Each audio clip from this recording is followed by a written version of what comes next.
Hey everybody, welcome back to my crop talk your on YouTube channel. I am Himanshi once again with you. और आज मैं आपके साथ discuss करने वाली हूँ ग्रोथ कर्व ऑफ बैक्टीरिया या bacterial growth curve. So yes, सबसे पहले हम जानेंगे बैक्टीरियल ग्रोथ कर्व है क्या, उसके कौन कौन से फेजेस हैं, जैसे कि लैग फेज, लोग फेज या फिर जिसको हम एक्सपोनेंशियल फेज भी कहते हैं।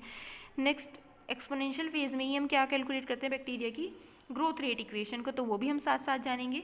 देन स्टेशनरी फेज को जानेंगे एंड डेथ फेज बैक्टीरिया का। जो वीडियो है ये बहुत ज़्यादा इंपॉर्टेंट है अगर आप प्रिपरेशन करें CSIR नेट यू, साथ साथ ICMR JRF या कोई भी कॉम्पिटिटिव एग्जाम, उन सभी में जिसमें माइक्रोबायोलॉजी आती है, यहाँ तक कि गेट एग्जाम में भी, उसमें क्या होता है ना, ग्रोथ कर्व से रिलेटेड बहुत ज़्यादा क्वेश्चंस पूछ लिए जाते हैं। तो चलिए शुरू करते हैं वीडियो को और जानते हैं सबसे पहले हम about exponential growth curve. So yes, जो भी मतलब ग्रोथ कर्व है उसके बारे में, ठीक है। तो कोई भी क्लोज सिस्टम है एक, ठीक है, ये एक टेस्ट ट्यूब ले लेते हैं, कोई फ्लास्क भी हो सकता है, ठीक है। तो इसमें हम क्या करते हैं, बैक्टीरिया को ग्रो कराने के लिए न्यूट्रिएंट ब्रोथ डालते हैं, साथ साथ हम क्या डाल रहे हैं, इनिशियल कल्चर डाल रहे हैं जिससे भी हमारे बैक्टीरिया ग्रो होने वाले हैं, वो वाला कल्चर यानी कि।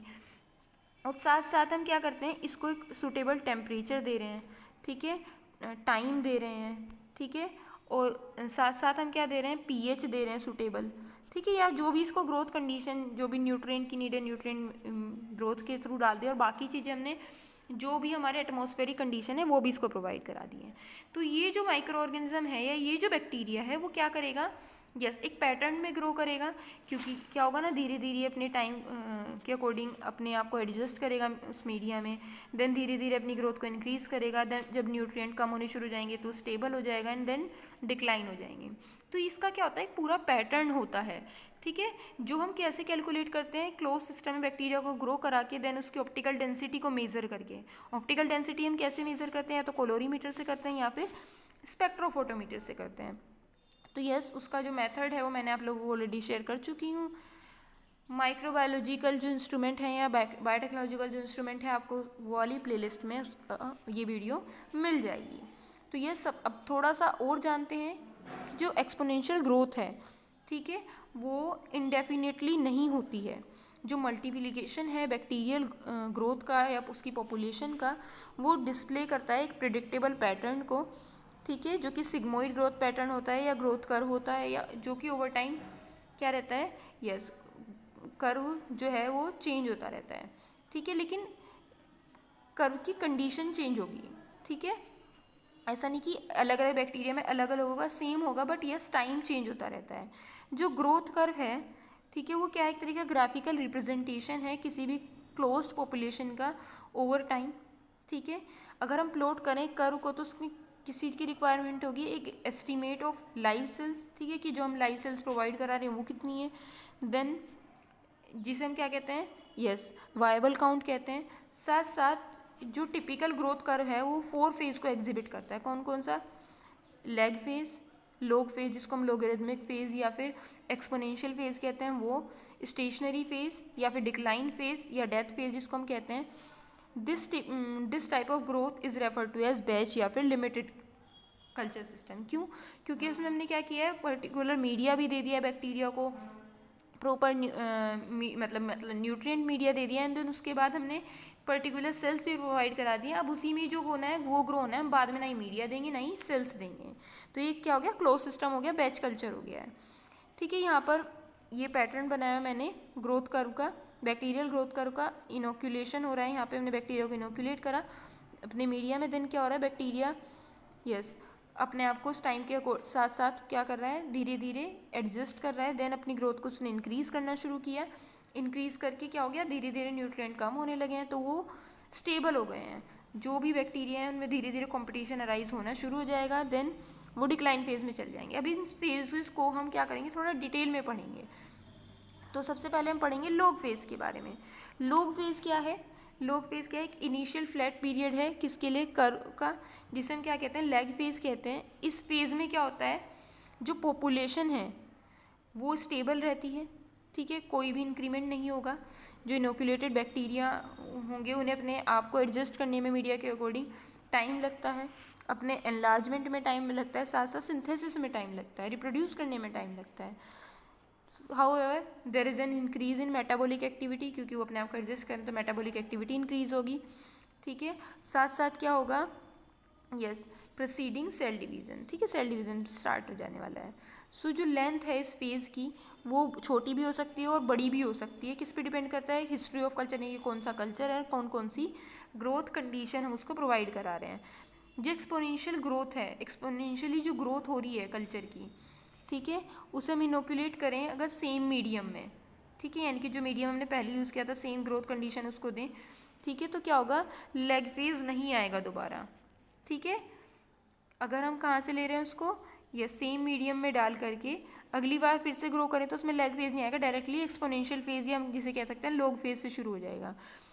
बट जब हम क्या कर रहे हैं, मीडिया को ले रहे हैं ओल्ड स्टेशनरी फेज से, मतलब स्टेशनरी फेज जो होता है उस फेज से लिया है और सेम मीडिया में इनोकुलेट करते हैं, तो दोबारा लेग फेज आना पड़ेगा, क्योंकि उस टाइम पे क्या हो गया था, यस, बैक्टीरिया एडजस्ट भी कर चुके थे, अपने आप को ग्रो भी करा चुके थे, और उन्हें क्या करना है, अब दोबारा से न्यूट्रिएंट के अकॉर्डिंग खुद को एडजस्ट करना है, क्योंकि वो कैसे एडजस्ट कर रहे थे खुद को, जब न्यूट्रिएंट की कमी हो गई थी स्टेशनरी फेज में। Lag phase usually occur even if all cells in the inoculum are viable, ठीक है। मान लेते हैं कि अभी भी कोई सेल जिंदा है, मतलब वायबल है, खुद को डिवाइड कर रही है, तो अभी भी लेग फेज उसके लिए बना रहेगा, क्योंकि इनिशियल एडजस्टमेंट उसको लगता है और वो अभी भी रिप्रोडक्शन के लिए कैपेबल है तो भी। सो यस, देन आता है लॉग फेज। लॉग फेज में क्या होता है, इसमें एडजस्टमेंट हो चुका है लेग फेज में, ठीक है, तो जो सेल्स होंगी वो क्या करेंगी, डिवाइड करेंगी फेयरली एंड क्विकली और अपने मैक्सिमम रेट तक पहुंच जाएंगी सेल डिवीज़न के, ठीक है, ड्यूरिंग एक्सपोनेंशियल फेज, ठीक है। अब जो पीरियड है ड्यूरिंग विच वायबल सेल्स जो है इंक्रीज हो रही हैं, वो क्या होता है, कि लॉगरिदमिक प्रोग्रेशन होता है, इसलिए हम इसको क्या कहते हैं, लॉग फेज कहते हैं। जो बैक्टीरिया है एक्सपोनेंशियल फेज में मेटाबॉलिकली सिमिलर होते हैं एक दूसरे के, क्योंकि उनके वो सेम रिप्रोड्यूस भी कर चुके हैं, सब कुछ कर चुके हैं, कंडीशन भी इनकी सेम होती है, तो इस कंडीशन को हम क्या कहते हैं, इसलिए बैलेंस ग्रोथ कहते हैं, ठीक है। इन बैलेंस ग्रोथ जो भी मेजरेबल कंपोनेंट्स हैं सेल्स के, जैसे कि प्रोटीन, डीएनए, आरएनए, बायोमास, ठीक है, वो सेम रेट में इंक्रीज होता है, ठीक है। तो ये वाला कौन सा फेज है हमारा, एक्सपोनेंशियल ग्रोथ फेज, ठीक है। देख रहे हैं यहाँ पे क्या हो रहा है, इंक्रीज हो रहा है और मेटाबॉलिज्म क्या है, सबका सेम रहेगा, ठीक है। नेक्स्ट फेज कौन सा आना है हमारा, स्टेशनरी फेज, ठीक है। उससे पहले एक्सपोनेंशियल फेज में जैसे भी बैक्टीरिया ग्रोथ कर रहा है तो उसकी क्या होती है, ग्रोथ रेट इक्वेशन होती है, जिसको हम समझ लेते हैं कि ग्रोथ रेट इक्वेशन है क्या। So yes, growth rate equation को अगर हम डिफाइन करें तो number of doubling per unit, ठीक है, कैसे बैक्टीरिया रिप्रोड्यूस कर रहे हैं खुद को और एक से दो बन रहे हैं, ठीक है, ड्यूरिंग द टाइम, ठीक है। उसे हम क्या कहते हैं, किसी भी मतलब किसी टाइम में, किस कौन से फेज में, एक्सपोनेंशियल फेज में, क्योंकि इसमें क्या होता है, बैक्टीरिया की ग्रोथ इंक्रीज होती है। जो ज्योमेट्रिक नेचर है increase in number of cells, ठीक है, वो डायरेक्ट रिलेशनशिप होती है किस किस के बीच की, number of cells present and साथ साथ जो कल्चर किए गए थे initially and the number after a known period of growth, ठीक है। ग्रोथ रेट को हम कैसे रिप्रेजेंट करते हैं, के से, स्मॉल के से। So for the given culture अगर हम डिवाइड करें उसको किससे, yes, number of generation by the total time between N naught and N T. N naught क्या होता है, एन नोट वो टाइम होता है जब बैक्टीरिया की ग्रोथ बढ़ना शुरू होगी, एन टी क्या होता है, लास्ट जितनी भी ग्रोथ हुई है, ठीक है। The rate is given in terms of generation per unit time, typically जो आवर्स में होता है। साथ साथ जो जितना ज़्यादा हायर नंबर होगा उतना ज़्यादा सेल्स फास्टली ग्रो करेंगी, ठीक है, मतलब जितनी ज़्यादा इनिशियल सेल्स होंगे उतने ही ज़्यादा क्या होंगे, यस, सेल्स ज़्यादा ग्रो होंगी, ठीक है। इसकी जो इक्वेशन होती है वो क्या होती है, K is equals to N by T is equals to, yes, 3.32 bracket log 10 N T minus log 10 N naught bracket close by 10। So yes, next है ग्रोथ रेट इक्वेशन में ही आगे जो जनरेशन टाइम है, ठीक है, वो भी बहुत इंपॉर्टेंट रोल प्ले करता है इसके लिए। तो जनरेशन टाइम जी, स्मॉल जी से जिसे रिप्रेजेंट करते हैं, वो कैसे डिफाइन करते हैं, as the amount of time it take for cell to travel through a complete cell cycle, ठीक है, कि वो कैसे सेल अपने पूरे सेल साइकिल को कंप्लीट करती हैं, जो कि रेसिप्रोकल होता है उसके ग्रोथ रेट के। तो कैसे रिप्रेजेंट करेंगे उसको, जी इज इक्वल्स टू 1/10 या फिर कहें T/10, ठीक है। जितना भी फास्टर सेल ग्रो करेगी उसका जनरेशन टाइम उतना ही छोटा होगा, क्योंकि जितनी ज़्यादा जल्दी ग्रो कर रही है उतना ही तो वो जनरेट हो रही है उतनी कम टाइम में, ठीक है। So yes this value are of great utility when optimizing medium condition, ठीक है, मतलब मीडियम कंडीशन को ऑप्टिमाइज करें, साथ साथ फॉर गिवन बैक्टीरियम, ठीक है, क्योंकि अलग अलग बैक्टीरिया में अलग अलग होती है, जैसे कि फर्मेंटेशन वाले बैक्टीरिया, एंटीबायोटिक या फिर फ्रूट प्रोडक्शन करने वाले बैक्टीरियम, ठीक है। नेक्स्ट आता है स्टेशनरी फेज। स्टेशनरी फेज क्या है, जो भी लोगरिथमिक ग्रोथ है वो रैपिडली क्या करती है, डिप्लेक्ट करती है अवेलेबल न्यूट्रिएंट को, क्योंकि वो जल्दी जल्दी कंज्यूम करना शुरू कर देते हैं न्यूट्रिएंट को। साथ साथ टॉक्सिक वेस्ट प्रोडक्ट हैं वो भी जनरेट होते हैं और वो भी उसी मीडियम में एक्यूमुलेट होना शुरू हो जाते हैं। एज जो न्यूट्रिएंट कॉन्सेंट्रेशन है वो क्या होगी, धीरे धीरे डिक्रीज होना शुरू हो जाएगी।